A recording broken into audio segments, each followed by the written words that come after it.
Hello guys, how's it going today? I'm Atsu. It's been a long time coming. I'm gonna finally conclude the material series by talking about my IELTS experience, the way I prepared for it, materials I use and whatnot.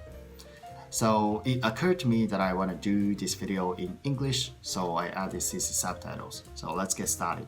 First thing first, I would like to give you a quick background on why I decided to take the IELTS examination. When I was studying at the Australian National University, I was thinking about getting a job after graduation. And in order to get a job, you need to apply for a work visa, right?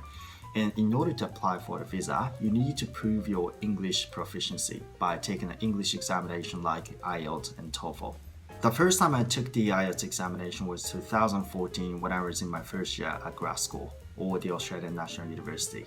I normally start my exam preparation with putting in a little time to memorize vocabulary that I expect to see on the actual examination. Some people actually say it's a little bit freaky to spend so much time on memorizing vocabulary first, but it comes really naturally to me and it makes me feel kind of at ease now that I've got used to it. And this way of getting yourself prepared for the English examination has been tried and true by me, so I don't think it's a bad approach at all. That being said, I think I'm over the hill when it comes to my memory because your memory is at its best when you are maybe a teenager. So that is why I designed the way I memorize vocabulary so that it automatically makes a change of pace and also let the vocabulary stick to your brain. Like I introduced, if you are going to use my methods, you focus on the number of times that you go through the vocabulary, and also you sometimes draw diagrams here and there and link some vocabulary each other where there is a connection. That's how you memorize vocabulary using my methods, right? And I can't emphasize enough that it's very important to link vocabulary you are memorizing to the image that each vocabulary has. That way you can remove the Japanese part, because otherwise I think it defeats the purpose of learning those vocabulary, which is to actually use in practice in speaking and writing. Of course, the purpose is not only that, but practicability is always a key, right? You know how people often stop memorizing vocabulary in the middle, saying, well, I ain't got the time anymore, or I'm bored to death or stuff like that. But I don't want you to make such excuses anymore, because I think that's a point where you have to toughen up a little bit. Especially if you are a student, it's now or never that you can spend so much time on this kind of stuff to your heart's content. And even if you pass the phase, I think it's better late than never. So just walk the talk, commit yourself to doing it, because I'm pretty sure that will pay off in the future. I think that will definitely accelerate the speed at which things will start looking up, and that will definitely do a lot of good things around your reading, listening, speaking, reading from every single perspective. That will definitely have a positive impact on your English studies. So to take that first step, I use IELTS 8.5 3500, which is marketed in Japan. It contains a number of good words. It's got good example sentences. It also has phonetic symbols, so I can easily give 5 out of 5 to that book. So from the content perspective, I'm pretty sure that will fit the bill, but it all comes down to practice, so you have to work as hard as you can to get the most out of it. And speaking of IELTS examination as a whole, learning vocabulary only wouldn't cut it. So the next step I took was solving questions. I used IELTS official materials to practice or solve questions. The quality is superb because it's an official material, right? But it's just very expensive. It's like 20 to 30 bucks or 2,000 to 3,000 yen.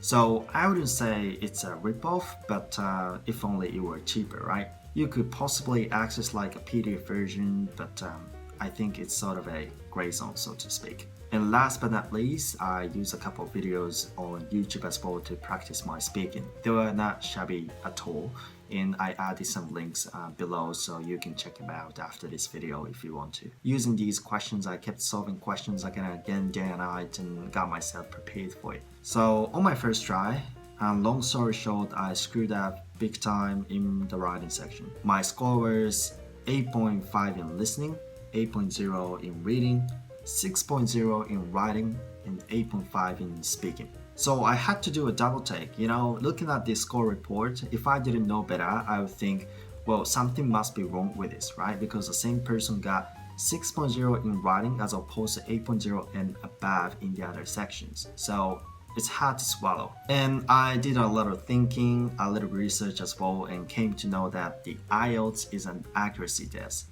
That was a big piece of information I was after. I don't want to come off pedantic at all, but from what I heard, right? IELTS is an accuracy test, meaning IELTS focuses on the accuracy of grammar, vocabulary, much more than the content or complexity of sentences that you use in writing. So you need to change your mindset if you think like the more you write, the better your score gets, or the more difficult words you use, the better your score gets, right? IELTS is not that kind of examination, unfortunately. And not that it matters, I had taken the TOEFL IBT examination at a time, and it's a test like that. So what I mean is, if the writing section requires you to write like 250 words, if you write 400 words and more, that'll do the trick. But there is no such an unwritten rule anymore on the IELTS examination. But how I took the IELTS examination was definitely the TOEFL IBT way. So I wrote a lot of words without caring too much about the accuracy of my grammar and vocabulary. But that was one of the biggest mistakes I made because they were disparate from that perspective. And clearly, my results goes to show that the IELTS examination takes a gold medal when it comes to the difficulty of writing, so you gotta watch for it. Sorry, I sidetracked like always, so let's bring it back. So with that in mind, in order to prepare for the second try, I relied on Ryan's channel on YouTube. I watched his videos, I bought his books, and I took a couple of personal courses from him as well. The best part of Ryan's method is how it's structured, so you can easily follow his template in order to write the perfect structured writing, so that was a part I liked a lot.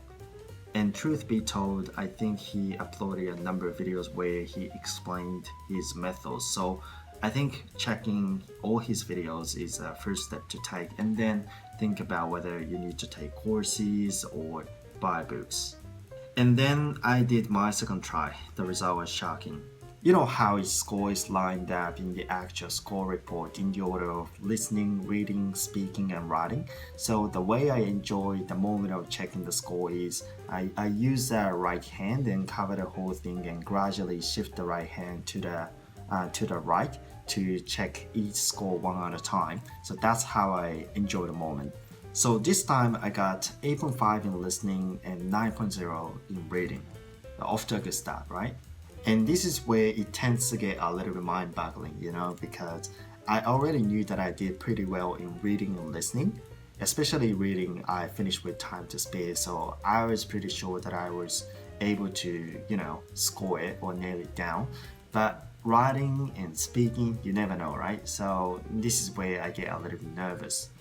So once I shifted my right hand to the right and checked the speaking section, speaking score, it was shattering.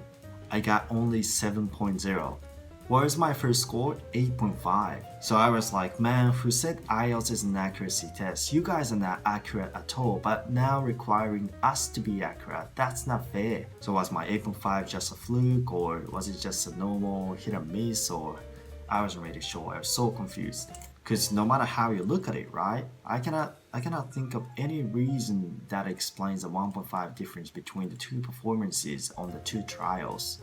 And some people actually say IELTS is subjective on some level, but well, there may be some truth to that, but what do I know, right? So I just walked it off and remained strong-minded and decided to do a third try. By the way, I have to touch on writing actually, so I got 7.5 in writing this time, so Ryan's method was effective. However, what I was after was 8.0 and above, so it was not actually really what I was trying to achieve, but still 1.5 is a big improvement, I think.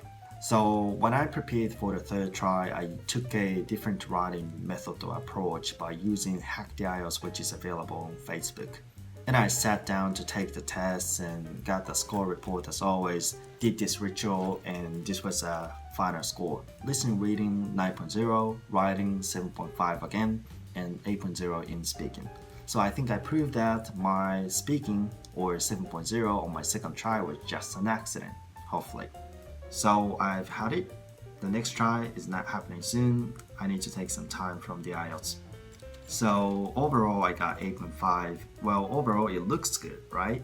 But that was not what I was after, really, because I was looking to get 8.0 and above in every single section. But unfortunately, I failed it in the writing part. So it was not really a success story.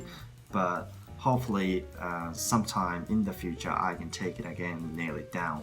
And it was a good wake-up call to me that there is much more room for improvement, and I needed to practice harder and harder, so it was a great opportunity to me too. So that is it. Hopefully I was able to give you much needed answers in terms of materials, the way you prepare for the examinations and stuff like that through the series of videos. So to wrap it up, there is a first time for everything, and when it started, it looks as if it's gonna be a long shot, but I'm pretty sure that everyone has what it takes, and if you have strong mindset that you really want to achieve it one way or another, I'm pretty sure that you can do that. So let's get the ball rolling and see how it goes. If it doesn't succeed, you just need to take a step back and see what's wrong with it, and then make necessary changes and go with it, right? So that's how things work. So hopefully this could be a piece of advice that I can give to you. Alright, so thank you very much for watching this video. See you next time. Bye.